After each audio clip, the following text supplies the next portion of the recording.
The history of the fire station, my great-grandpa and many other farmers felt the need in the area for a fire department. So they went door to door to farmers, local farmers, and asked for donations and kind of told them what they had in mind. And they ended up able to start the fire station, and that was, they actually built the station in 1946. Then my grandpa was involved, and also my dad was involved through, the late 60s through the 70s. Growing up, I can remember,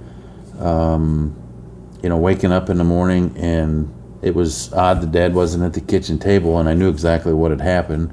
That Dad was out there in the middle of the night, and he was probably catching a couple hours sleep yet. But, as soon as he did wake up, or I did see him later that day, I'd say, what did you have, and what was it, and or whose place was it, and it was just always interesting, just being a part, going up there when Dad was up there for fundraisers, or when they would come back from a fire,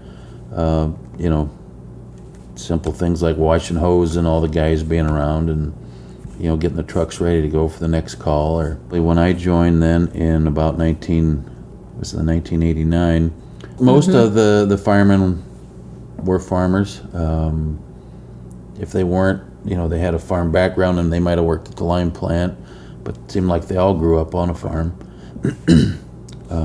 Right, all the guys on the fire department had what they called fire phones, and it was just a regular phone. Only 6 of them. There was only 6 of them? Yeah, and then Mom would have to make phone calls. Oh, that's right, because it was like a call tree to alert the guys that there was a fire, because growing up and being at their house, it was always the red phone. And anytime it rang, I was like, woo, there must be a fire. Or his mom would be on the phone, and she'd be calling all the other men on the fire department to tell them that they had a fire and where it was.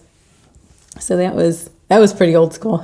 Old school, but that was the day everybody had CBs in the tractor, and all the firemen were farmers, so they would communicate that way.